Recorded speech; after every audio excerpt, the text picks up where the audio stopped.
Assalamualaikum. Uақтарыңызды бөліп бүгінгі Instagram арқылы біздің кезекті шығарылымға қатысып отырған баршаңызға алдында үлкен алғысымды білдіремін.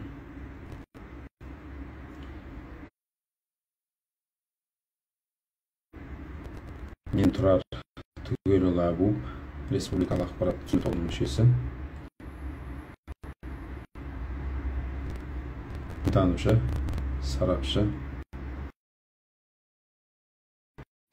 маман ретінде көптен бері өздеріңізбен біраз сұхбаттасып келе жатқан болатынбыз.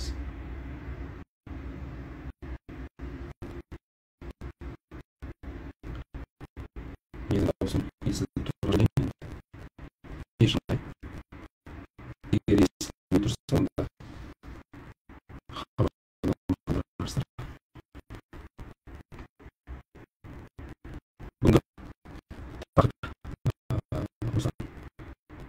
парақшада салынды, әлеуметтік желіде жарияланды. Сағат 12-де кездесудің болатындығы, оның үстіне тақырыптың сенімнің шындығы мен сұмдығы деген тақырып. Яғни сенім деген бұл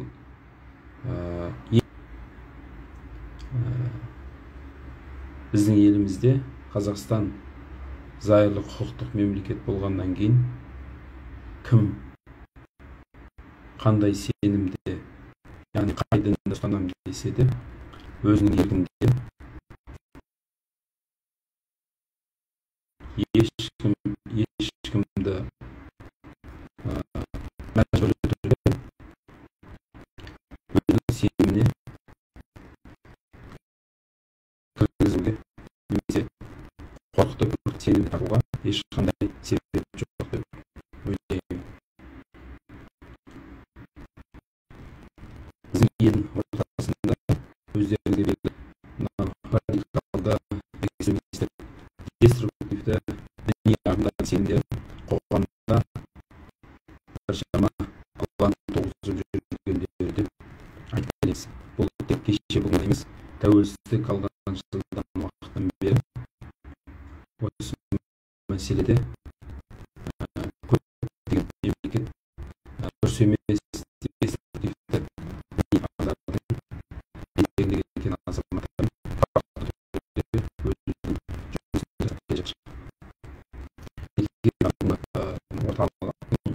әлеуметтік желі арқылы кездесуді өздеріңізбен жүздесу, осы қоғамда болып жатқан дінге байланысты өзекті мәселелерді күн тәртібіне көтере отырып, осыдан сақтанудың жолдары қайтсек осыны ұрпақтан алып қалсақ деген маңызды қадамдармен жұмыс жасап келе жатыр. Сенімнің шындығы бар және сұмдығы бар. Шындық пен сұмдықты бәріміз ажыратамыз. Әдет болуы, адамгершілік болуы, оның ойына жақсы қасиеттерді, құндылықтарды сіңіре білуі, бұл сенімнің шындығы десек болады. Себебі сенім адамға жігер береді әрдайым. Болашаққа деген ұмтылдыратын үлкен үміттен басталады. Бізде Қазақстанда енді әртүрлі сенімдер бар. 18 конфессия өкілдері дін түрлері бар. Осы 18 конфессия өкілдері әрқайсысының сенімі әртүрлі. Біз енді көп жағдайда Қазақстан мұсылман елі болғандықтан, Қазақстан мұсылман елі болып жатқандықтан, көбінесе ислам дініне байланыстырып жатамыз. Сәлеметсіздер ме? Жақсыбеков дейді. Не болып жатыр дейді. Еш нәрсе болып жатқан жоқ, бауырым. Бүгін кезекті кездесуіміз осы сенімнің шындығы мен сұмдығы туралы біраз өздеріңізбен пікірлессек деген ниетіміз ғана. Басқа еш нәрсе жоқ. Ел аман, жұрт тыныш болсын, жұма мүбәрәк болсын. Сондықтан сенім деген нәрсе адамның өмірімен, өзімен, болашағымен тікелей байланысты. сенім адамның өзінің іс-әрекеті, адамның өзінің жасайтын амалдары, адамның өзінің арман тілегі, Құдайға деген сенімі, пайғамбарға деген сенімі, кітаптарға, басқа деген нәрселерге, басқа да діннің талап еткен дүниелеріне сенімнен бастау алады барлық нәрсе. Құлшылық жасау үшін де адамға сенім керек, бір сауапты амал жасау үшін де сенім керек, бір нәрседен, тығырықтан шығу үшін де адамда сенім керек. Осы жақсы біздің қоғам үшін, өзі үшін берекелі, өзі үшін тыныштық, өзі үшін амандық, өзі үшін жақсылық келтірген болса, онда ол адамның сенімінің дұрыс екендігін аңғаруға болады. Ал енді сенімнің кейде дұрыс емес сенімдер бар. Ортақ мәмілеге келе алмайтын сенімдер бар. Тағы да қоғамнан оқшаулап алып кететін, әке шешесінен айырып алып кететін, бала шағасын тәрк етіп, отанын тастап, туған жерін тастап, біреуге қиянат жасайтын сенім де бар. Бұндай сенімдерді сенімнің сұмдығы десек амал жоқ, ләж жоқ, солай деп айтамыз. Жалпы бүгінде ислам бағытында әсіресе ұстап жүрген жастардың арасында осы дұрыс емес сенімнің жетегіне кетіп қалып жатқан жандарды көруімізге болады. Намаз оқымасаң кәпірсің деп жүрген сенімдер бар, сенімдегілер бар. Қазақтың мынау жеті күлше нан, Құдай күлше нан дейді ғой. Осы жеті күлше нан пісіріп таратсаң да күнәлі боласың. Олардың ойынша теледидар қарасаң да, есті әуендерді тыңдасаң да, жақсы фильмдерді көрсең де сені кінәлі қылып қоятын дұрыс емес сенімдер бар. Тіпті пайғамбарымыздың жыл сайын аталып өтелетін, біздің Қазақстан мұсылмандар тарапынан жыл сайын ұйымдастырылып келе жататын Мәуліт айы бар. Әзіреті пайғамбардың туған күн мерекесіне тойланатын. Осы Мәулітті тойласаң да, тіпті Наурыз мерекесін атап өтсең де, ең ар жағында отбасыңда өзің ата бабаңның әруағы үшін, Алла разылығы үшін деп оқытқан Құраның бағыштасаң, бетіңді сипасаң, осының барлығына әрекет жасасаң, харам іс қылған, Құдайға серік қосқан болып шыға келесің. Сондықтан біз Алланың ақ жолынан адасқан болып, олар үшін, олардың сенімдері үшін осы тура жолдан тайып кеткен болып есептелеміз. Тіпті сырқаттанып қалсаң, емделме. Сырқаттанып қалсаң, ауырып қалсаң, емдетуге қажеті жоқ. Құдай оларды өзі қорғайды. Немесе ауырып жатқан адамды көрсе, Құдай оған жазасын беруде деген дұрыс емес те сенімдер бар. Мінекей, осы айтылған сенімдерді барлығын біз айтып отырған жаңағы кемшіліктерді, жалған сенімдерді, деструктивті сенімдерді, қоғамның ортасында бар осындай сенімдер. Ал осы сенімнің барлығын сенімнің сұмдығы демеске ләжіміз жоқ шындығында. Сондықтан біз осы нәрседен өте сақ болуымыз керек деп ойлаймын. Дәл осындай сенімде жүрген адамдардың балаларында балалық шақ болмайды. Яғни жалған сенімнің сұмдығында жүргендер. Бесіктен белі шықпай жатып, ұлдарында, қыздарында көп нәрсе, әрине жамандықтан тыю бір нәрсе, бірақ жақсы нәрседен де тыю екінші бір нәрсе. Олардың ойынша балаларын еш балаларға қоспайды. Ойнап күлмейді. Мектепке баратын шығар, бірақ балалармен қосылып ән айтпайды. сурет салмайды. Мінекей, отбасында ата-ананың осындай балаларға деген үлкен қысымы бар, жалған сенімнің жетегіне қыспаққа ұшыраған балалар да бар.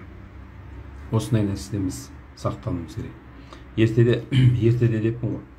Осыдан ұзақ уақыт жыл бұрын, 5-6 жыл бұрын бір жолдас жігіт хабарласқан. Сонда оның кішкене қызы, бір 2-ші класста оқитын қызы, есіктің алдында аулада үнемі қалада тұрғандан аулада ойнайды. Сонда сол аулада бірге бір орамал таққан өзімен қатарлас бір қызда ойнайды екен. Сонда әлгі қыздың, сонда 2-ші кластың оқитын қызда әңгімелесіп, мынау сенің жүрген жүрсің дұрыс емес. Сен мен секілді мынадай орамал тағуың керексің 2-ші кластың қыз баласына. Намаз оқи ма екенсің? Жоқ, онда олар кәпір, намаз оқымаған адам кәпір екен болады деген секілді түрлі әңгімелердің уағыздарын айтып, кішкентай қыз балаға солай әңгіме айтып жүреді. Кешке үйіне келсе, қыз баласы қайдан білсін? Әкесі мен шешесіне сендер намаз оқымайсыңдар, сендер кәпір екенсіңдер деп, көшедегі айтқан, сыртта ойнаған, аулада бірге ойнаған, кішкене орамал таққан қыздың әңгімесін әлгі қыз өзінің әкесі мен шешесіне айтып келеді. Мен мынандай болып жүрмеуім керек, маған орамал алып беруім керек, мен солай жүруім керек екен, әйтпесе Құдай бізді кінәлайды екен деген секілді. Кішкене 2 жасар қыз бала соншалықты уағыз айтып жібергені әлгі кішкене баланың санасын жаулап алған. Сонда үйіне келгенде әкесі мен шешесі кішкентай баламен сөйлесіп отырып, қызымен сөйлесіп, бірнеше күн бойы сөйлесіп, соны әрең дегенде өзі қызды райынан қайтарған екен. Сондықтан осындай мәселелерде сенімнің шындығы мен сұмдығы туралы біз қоғамда әңгіме қозғамасқа ләж жоқ, айтуымыз керек. Себебі қазір дәл осы уақытта осы сенімге байланысты, жалған сенімге байланысты өзінің тура жолын таппай адасып жүрген қаншама жастарды да көруге болады. Қазір біз енді мына докторантура мәселесі бойынша Түркия мемлекетінде оқып жатырмыз ғой. Біз енді бакалаврды, магистратураны барлығын елде болдық, елде осы дін саласында қызмет жасадық, оңды, солды біраз ажыраттық, таныдық, білдік, сосын барып докторантурамен келіп оқып жатырмыз. Бірақ енді кейбір айналамызда қазақ азаматтарын көргенде кейбір жамағаттардың ішіне кіріп алып, солардың сөзін сөйлеп, солардың әрекетін жасап, тек қана менікі ғана дұрыс, басқаларынікі бұрыс деген қағиданы ұстап жүрген кейбір жастарды біз көріп отырмыз. Сондықтан біз осындайдан өте сақ болуымыз керек. Әсіресе шетелге оқуға жіберген азаматтардың ата-аналары, балалары қандай оқуда оқып жатыр, кіммен жүріп жатыр, кіммен тұрып жатыр, не оқып жатыр, шама шарқынша осы мәселелермен күнделікті баласын қадағалап отыру керек деп ойлаймын. Себебі қазір қазақта бір сөз бар ғой, надан адамға жетіспейтіні ақыл емес, ақылақ дейді. Дәл бүгінгі таңда дінді ұстана отырып, ең басты нәрсе адамдарға ақылақ, көрке мінез туралы біз қанша мәрте айтып келе жатыр мамандар.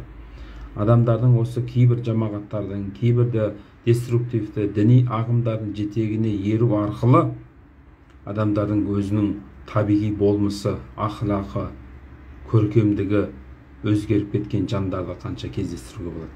Сондықтан біз осы мәселелерді күнделікті қоғамға, жастарға ескертіп отыруға тура келеді. Қоғам, дәл бүгін қоғамда адамдар мына балағын қысқа кесіп алған адамдарды көрсе қорқатын болды. Қауға сақалы қауқитып сақалын қойып алса, енді сақал қойға мүлдем жоққа шығармаймыз әрине, сақал қойсын, басқа қой, бірақ барлығын сүннетке сәйкес әдемілеп, көркем түрде қойып жатса, өз алдына бір мәртебе. Ал енді қалай болса солай, сақалы сондай қауғадай болып кеткен адамдарды көрсе, бүгінгі қоғам олардан қорқады. Қап-қара киіп, паранжа киіп жүрген әйелдерді көрсе, қоғам қорқады. Себебі оның бойында бір қатыгездік бар екендігін біледі. сәләфи өкілдерінің әсіресе қоғамда әр түрлі қылықтар, жағымсыз, мұсылман түгіл адамгершілікке жат нәрселер қоғамда белең алып жатқаннан кейін, олардың жанында жүрмек түгілі ондай адамдардың жүзіне қараудың өзі үрейлі болып қалған. Біз кейде көп аудиторияларда кездесіп, жастармен сұхбаттасып жүргенде осылар туралы көп сұрайды әсіресе. Сұрақтың басым көпшілігі солар кімдер, оларға мемлекет тыйым салмай ма, оларды бүйтпей ма, оларды сөйтпей ма, олар неге солай жүреді, не себепті киеді, неге сондай жаманшылыққа барады деген сұрақтар өте көп болады, өкінішке орай. Сондықтан біздің жастарымыз да, азаматтарымыз да осындай дін ұстанса, қасиетін көп білсе, мәнін, мағынасын көп білсе, онда ең бастысы өзіне, кейін қалды отбасына, одан қалды қоғамға өзіне үлкен пайдасын тигізер еді. Сондықтан олар өздерін осы соқыр сенімде жүргендерін кейде білмейді, білсе де мойындағысы келмейді. Яғни деструктивті діни ағымдардың жетегіне кеткен, сенімнің сұмдығынан шырмалған жандар осындай мәселелерді көп айтылып жатады. Сондықтан біз кейде сол азаматтарға жан-жағың туралы, қоғам туралы, көршің туралы, әке-шешең туралы, өзің намаз оқысаң да, өзің дінге бет бұрсаң да, бірақ өзгелер туралы жаман ойлама. Біреуді кәпір деп сынама, біреуді күнәһар деп айыптама. Оның біреудің кәпір екенін, мұсылман екенін, біреудің күнәһар екенін, біреудің таза екенін Құдайдан басқа ешкім айта алмайды, біреуге баға бере алмайды. Сондықтан осы мәселелерде біз өте сақ болуымыз керек. Жаман ой, психологтар айтады ғой, ең бірінші адамның санасын бұзады. Санаң бұзылады, ойың бұзылады. Екінші адамның тәнін бұзады. Жаман ой адамды ауру қылады. Үшіншіден, рухыңды ауру етеді. Адамның рухы, ішкі жан дүниесі бар. Осы жан дүниесі адамның ауру ететін нәрсе, осы барлық нәрсе жаман ойдан келіп туындайтын дүниелер. Сондықтан тек қана жақсы ойлай білуіміз қажет екен.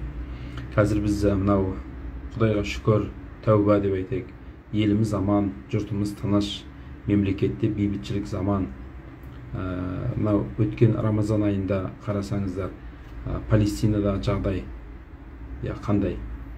Қанша Газа қаласы қирап қалды, қанша адамдар үйсіз күйсіз қалды.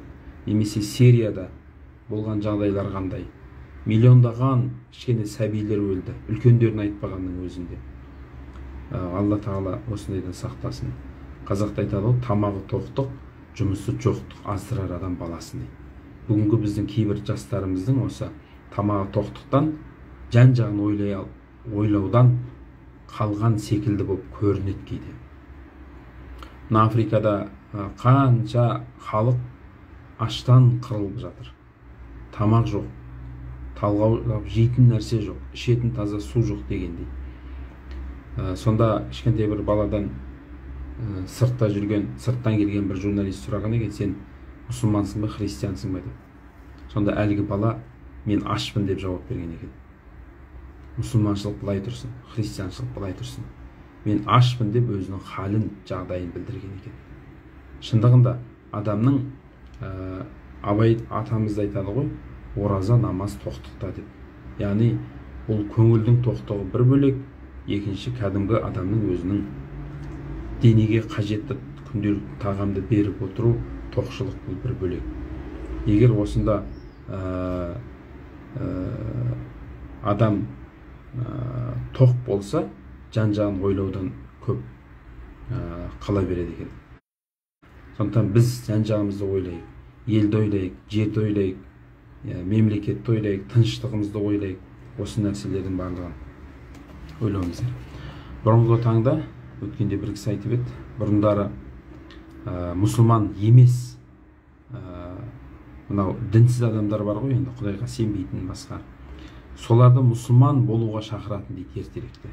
Әй, мұсылман бол, мұсылманшылық мындай артықшылығы бар, мұсылман мынадай, қоғамда пайдасы көп, өзіңе де пайдасы көп мұсылманшылықтың деп. Бұрындары солай дінсіз адамдарды мұсылманшылыққа шақырады дейді. Бүгінде дейді мұсылманды мұсылман болуға шақырып жүрміз ғой біз дейді. Расымен де бүгінгі таңда жаңа намаз оқып жүрген әртүрлі, енді бүкіл бәрін Құдай сақтасын, бәрін ойлай айта алмаймыз. Мешітке келген жамағаттың бүгінде 70-80% өзіміздің имамдардың насихаттап келе жатқан Абу Ханифа мазхабымен жүріп келе жатқандар. Бірақ кейбір жастарымыз осы әртүрлі діни сенімнің жетегінде жүріп, өзінің қай сенімде жүргенін білмейді, болмаса білсе де өзінің жүрген сенімнің қате екендігін түсінгісі келмейді.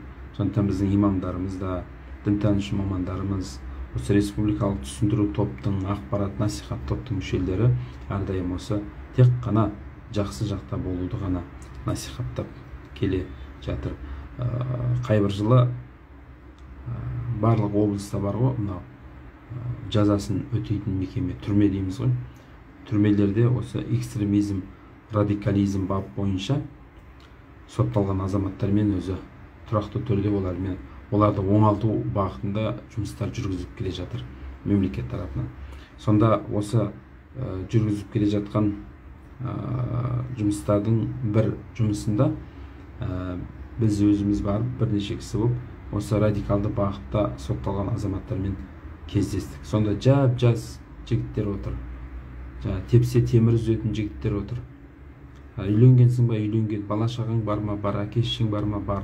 Яғни әлеуметтік мәселелерінде сұрай отырып, не түрткі болды осы мәселе келуге дегенде, сонда барлығын айтатын бір ғана жауабы бар. Бірақ жауабы ақидам дұрыс болмапты ғой дейді. Яғни сенімім дұрыс болмапты ғой дейді.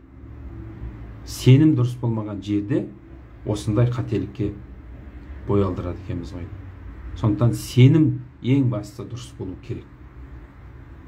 Дүние үшін біздің, ақыретіміз үшін де адамның сенімі дұрыс болу керек. Сенім дұрыс болған жерде өмірде берекет табады. Ал сенім бұзылған жерде, сенімнің сұмдығына шырмалған кезде, онда адам әртүрлі жағдаяттарға ұшырауы мүмкін. Осыдан біз өте сақ болуымыз керек деп ойлаймын. Сонда түрмедегі отырған жастардың сотталғандардың барлығының айтатыны бір ғана нәрсе: бірінші, менің намазым дұрыс болғаннан сотталған жоқпын демейді. Менің анауым дұрыс жоқ. Ең бірінші сенім дұрыс емес екен ғой. Адамдардың бәрін жихадқа шақырдық, жаман нәрсені насихаттадық, соғыс ашу шақырдық. Мінекей, дұрыс емес сенімнің нәтижесінде дұрыс емес уақыт насихат жүргізіп, содан тұтқындалып, содан экстремистік радикалды болып шыға келіп, содан сотталып өзінің жазасын өтеп отырғандар. Мен тәуба еттім, шүкір, аман есен шықсам тек қана өзіме, бала шағыма жақсылап қараймын, өзім отаныма қызметін жасаймын деп отқан талай жандардың сондай өкінішті сөздерін естігеніміз бар, өкінішке орай. Сондықтан мына Қаблиса жырау айтқан екен ғой: ей бақыт, сен қайда барасың? Соғысқа құмар ойы жоқ, ұлан асыр тойы көп, бейбіт елге барамын деген екен. Құдайға шүкір, біздің елімізде бейбіттің, не дейді, бақыттың, бейбіттің құсы қонған ел ғой. Аллаға шүкір, әр таңымыз аманшылықпен, әр түнімізді уайым қайғысыз ұйықтаудың өзі үлкен бір нығмет, үлкен бір Алланың берген жақсылығы. Сондықтан біз осыны әрдайым естен шығармай, елге, жұртқа насихаттауды жалғастыра білуіміз керек. Ал олай болмаған жағдайда деструктивті діни ағымның, сенімнің сұмдығына шырмалған жандар еш уақытта олар идеологиялық тұрғыдан бір идеологияны қабылдаса, оған ешқандай сұрақсыз, жауапсыз бірден өзіне қабылдайды. Шындығында айтылып жатқан әңгіменің мынау ақиқатқа жанаса ма, жанаспай ма? Мынау ақылға қонымды ма, қонымсыз ба? Яғни оған критикалық тұрғыдан ескертулер, сұрақтар қоя отырып, сосын барып оны синтездеп, өткізіп, електен, сосын барып адам оны жақсы нәрсені қабылдау керек. Егер күмәнді нәрсе, қорқынышты нәрсе болса, онда олардан біз біраз аулақ тұруымыз керек. Ал деструктивті діни ағымның жетегіне кірген азаматтар бұл критикалық ойлаулардан және ерікті түрде, яғни сұрақ қоя отырып өзінің көзқарасын айтудан көбінесе қалған жандар. Сондықтан біз мына облыстық дін істері басқармалары акимат жанындағы дінтанушылар оңалту жұмыстары барысында азаматтарды қалыпты сенімге, қалыпты өмірге қайта оралту үшін, қайта бағыттап алып келу үшін жұмыстары өте күрделі және мардымсыз болатын себебі осында жатқандығын көруге болады. Сондықтан біз сенім мәселесінде осы көп нәрсені өте сақ болуымыз керек екенін айтуымызға болады. Шындығында біздің елімізде діни сенім бостандығы қамтамасыз етілген. Құдайға сенуге де, тіпті Алла сақтасын, сенбеуге де болады. Біздің заңдарымызда осындай. Әркімнің сенім мәселесін әркімнің өзіне қалдырған. Әркімнің ерік құқы бар. Яғни дінге сенуге де, сенбеуге де, қай дінді ұстанам десе де, қай дінді ұстанбаймын десе де әркімнің өзінде. Сондықтан біле білсек, ол құқық, біз жаңа айтып өттік қой, мемлекетте діни сенім бостандығы құқы бар. Ал осы құқықты біле білсек, адал жолмен жүру немесе ешкімге діни көзқарасына байланысты қоғамға, отбасына және өзгелерге кедергі келтірмеу дегенді білдіреді. Бұл құқық. Біріншіден, адал жолмен жүру керектігін. Бұл құқық. Егер арам жолмен жүрсең, онда тұтқынға ілінесің.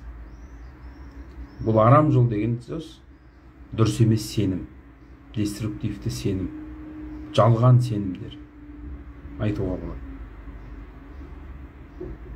Ал дұрыс сенімдер бұл адал жолмен жүру. Яғни дүниеде ешкімнің көзқарасына бола біреуді айыптап, оны қоғамнан ысырып, оны өзгелерге немесе өзіңнің ұстанған сенімің арқылы кедергі келтіруге мүлдем рұқсат жоқ біздің қоғамда.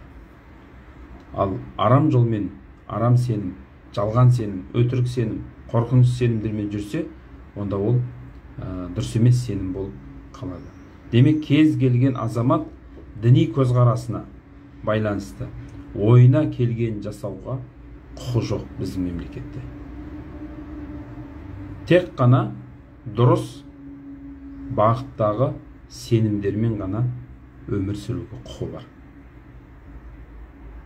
Бізде Қазақстанда қазір 18 конфессия өкілдері осы заңның аясында өздерінің әрекеттерін, жұмыстарын, уағыздарын, насихаттарын жүргізіп келе жатыр. Ал бұдан тыс жүрген топ-топ болып, жамағат болып, немесе өзінің ғана жамағаттың сөзін сөйлеп жүрген азаматтардың жүрген жүрісі біздің елімізде дұрыс емес ол есептеледі. Өздеріңіздей білетін жаңағы шексіз еркіндік деген болмайды. Әр нәрсенің өз шектеуі болады. Кез келген діннің де Құдайға деген сенімнің өзінің шектеуі болады. Одан артық шексіздікке кетіп қалуға болмайды. Яғни айтайын дегенім бұл жерде. Мысалы, періштелер туралы ойланасыз, толғанасыз. Тек бұл Құранда, пайғамбар хадисінде айтылған қағидаттарға сәйкес қана сенесіз.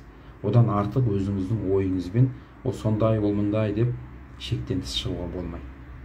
Алла Тағаланың барлығы туралы да, Алла Тағаланың бірлігі туралы да, пайғамбар туралы да, ақырет туралы да тек Құранда, сүннетте айтылған ғалымдардың пәтуасымен берілген дүниелерге ғана біз сенім білдіріп, нақты солай ғана сенеміз. Одан шектен тыс шығу, бұл да шексіздікке кетіп қалу, діни тұрғыдан да дұрыс емес екендігін айтуға болады. Сондықтан діни санасы дұрыс қалыптасқан адам, тек қана қоғамда өзінің пайдасын ғана тигізеді. Діннің ғалымдар үнемі дәстүрлі діннің құндылықтарымен қатар, бізде қазір әлемді алаңдатып отырған осы радикализм, терроризм мәселесімен де күнделікті насихат жұмыстарын жүргізіп келе жатыр. Олардың алдын алу мәселесінде. Сондықтан осы ретте адамзаттың діни санасының радикалдануы қауіпті құбылыс екендігін әрдайым айтылып келеді. Сондықтан азаматтардың өзіне де, өзгелерге де зиян тигізеді. Дұрыс емес діни сенім қалыптастыру қоғам дамуының негізгі көрсеткіштерінен, яғни қоғамдық ізгілікті жоғары дұрыс діни сана қалыптастыру болып табылады. Діни санасы дұрыс қалыптасқан тұлға әрдайым отанды сүйуді, өмір сүріп отырған ортаңды қастерлеуді, мемлекет заңдарын ұстануды, үлкенді құрметтеуді, кішіге ізетті болуды тәрбиелейді, біледі осы бағытта. Тіпті мұндай тұлға ұлттық құндылықтарды өзінің бойына сіңірген тұлға болып қалыптасады. Сондықтан біз дәл бүгінгі таңда мына деструктивті діни ағымдардың алдын алу мәселесінде қалай күресеміз деген сұрақтарға көптеген жауаптар беруге болады. Отбасы құндылықтары, ата мен әже институты, бала тәрбиесі, балалардың еңбекке баулу мәселесі, немесе салт дәстүрді ұстануы отбасында, басқа да көптеген ұлттық құндылықтарды насихаттай отырып, балаларды біз радикалды көзқарастардың жаман ойлардың жетегіне кетіп қалудан біз сонда ғана сақтаймыз балаларды. Жаңа біз сөздің басында айтып кеттік, Қазақстан Республикасы демократиялық құқықтық мемлекет деп. Яғни бұл Қазақстан қоғамы үшін үлкен бір құндылық, мемлекет үшін үлкен, демократиямыз және құқықтық мемлекет болуы қоғам үшін үлкен құндылық. Себебі демократия шексіз еркіндік емес, өзге адамдардың да құқығын құрметтеуде жатқандығын біз жаңа тілге тиек еттік. Демек, дұрыс діни сана осыдан бастау алса керек. Сенімі дұрыс қалыптасқан азаматтың діни санасы да дұрыс қалыптасады, оны біз жақсы білеміз. Ал сенімі жалған немесе теріс бағытта болса, онда сөзсіз сананың радикалдануы немесе фанатизмге бой алдыра бастайды. Осы ретте фанатизм мен радикализмді қысқаша бір айта кетейік. Жалпы фанатизм менің айтқаным ғана дұрыс, басқаныкі бұрыс деген қағида. Қысқа нұсқа айтатын болсақ. Яғни қабылдаған нәрсесінің, ойлаған нәрсесінің ақ қарасын ажыратпай, тек өзінің түсінігінің, танымының деңгейінде көңіліне жаққан діни өлшемдерді ғана алып, қалай болса солай соны қабылдап, менікі ғана дұрыс, басқаныкі дұрыс емес деген қағидамен жүрген сенімді адамдарды фанаттық көзқарас дейміз. Шындығында фанатизм түрлі ашулану мен басқа да түрлі жаман мінез құлықтарға негізделген. Себебі өзінікі негізсіз болса да айтқанынан қайтпау, өз қалауынан шықпау деген мағынаны білдіреді. Сондықтан фанаттық көзқарасқа бой алдырған азаматтар, фанатизмге бой алдырған азаматтар ең біріншіден ақыл мен зерделеу, ақыл жүгіртіп ойланбайды. Екіншіден сараптау мен қорытудан қорқады. Бұл нәрсеге бармайды. Яғни бір нәрсені діннің бір қағидаларын естігеннен кейін өзінің деструктивті сол діни ұйымның өзінің ережелерін, өзінің әңгімелерін естігеннен кейін қалай болса солай қабылдайды біріншіден. Екіншіден оған ақыл жүгіртпейді, зерделемейді. Үшіншіден оны сараптап қорытпайды. Дұрыс па, бұрыс па, қабылдайын ба, қажет па, болмаса біздің қоғам үшін, орта үшін зиянды ма, зиянсыз ба деген секілді дүниелерге бармайды. Ал радикализм деген сол өзінің қалыптастырған фанаттық көзқарасы арқылы қоғамдағы, отбасындағы аураны, қалыптасқан жағдайды түбегейлі өзгертуге бағытталған әрекеттер болып табылады.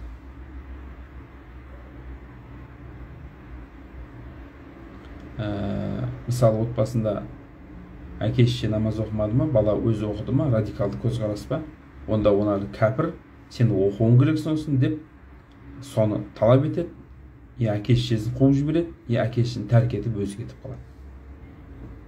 Немесе радикализмге бой алдырып, мына мемлекет осындай, мынау дұрыс емес жасап жатқан деп көтеріліске шығады, өзінің фанаттық көзқарасын басқаларға мойындату үшін қолына қару алуға мәжбүр болады, сөздің ашығы. Бұлардың барлығы шындап келгенде сенімнің ең сұмдығы, қорқынышы, үрейі. Осындай сенімдерден, жалған сенімдерден, қорқыныш сенімдерден біз өте аулақ болуымыз керек. Өзгерту керек деген шешім айтады. Мысалы, Сирияда игіл Даиш дейді ғой, не істеді? Мемлекеттің барлығын қиратты. Қанша қалалар қирап қалды. Себебі сол мемлекетті өзгертеміз деді, соның барлығын құлатамыз, қиратамыз деді. Бірақ мақсатына жете алмады. Бірақ көп деген зарары тиді. Айтылған мәселелерді шешудің оңтайлы жолдарын табу үшін мемлекет пен азаматтар осы рухани құндылықтарды, дінімізді, дәстүрімізді кеңінен насихаттай отырып, осы жалған сенімдердің, қорқынышты, үрейлі, сұмдық дүниелердің алдын алуымыз біздің қажет болып табылады. Қай уақытта болмасын, ұлттық құндылықтарымызға қайшы келетін, қоғамда тұрақтылық пен келісімге, мемлекеттің тұтастығына қайшы келетін уағыз насихаттардан біз өте сақ болуымыз керек екен. Қазір азаматтар көп нәрселер мына адамгершілік дүниеден біраз ұзақтап, жырақтап бара жатқан кейде байқаймыз. Әсіресе осы дінге бет бұрған адамдардан, жастардың кейбір радикалды, қорқынышты, үрейлі көзқарастарынан қоғамда бір үрей, қорқыныш пайда болып қалды. Осындайдан біз сақтауымыз керек.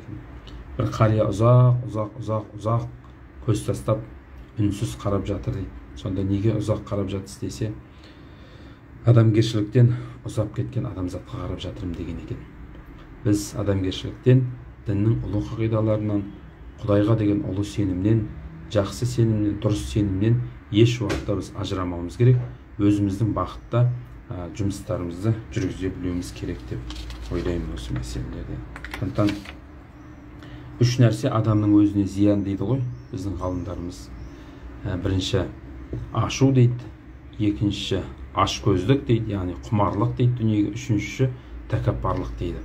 Біздің жаңа айтып отырған біздің психолог мамандар, дінтанушылар, имамдарымыз осы көп жағдайда деструктивті діни ағымның жетегіне кеткен азаматтардың осы ашу бар олардың бойында, ашкөздік бар және тәкаппарлық бар екендігін айтып отыр. Біз осы нәрседен біз сақ болуымыз керек. Бұндай азаматтарды ортаға қайта бейімдеу жұмыстарына біз көптеп өзіміздің үлесімізді қосуымыз керек. Үлес қосу деген сөз бұл бар біреумен барып күресу, оларға барып насихаттау емес, оларды айтатын, күресетін адамдар бар. Бірақ біз өзіміздің отбасында бала шағамызға, ағайын туысқа, бауырларымызға еге болу деген сөз. Соларға дұрыс бағыттар беру деген сөз.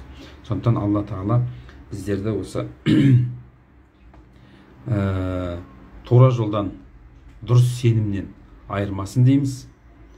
Бүкіл еліміз, халқымыз бір сенімде болса, мешіттің жамағаты ғой, мұсылман үмметі, яғни Абу Ханифа Матурidi ақидасында бір сенімде болса, онда бізде әрдайым тыныштық, береке, бірлік одан әрі қарай өзінің жалғасын таппақ. Осы бағытта біз үлкен өзіміздің жұмыстарымызды атқара беруіміз керек деп ойлаймын. Ел аман, жұрт тыныш болсын. Сенімнің шындығымен өмір сүруді бәрімізге нәсіп етсін. Жалған сенімдерден, сенімнің сұмдығынан, қорқынышынан біздің қоғам, азаматтар осыдан аман болсын дейміз. Ел аман, жұрт тыныш болсын. Жұма мүбәрак болсын. Келесіде кездескенше аман сау болайық ағайын. Рахмет тыңдағандарыңызға.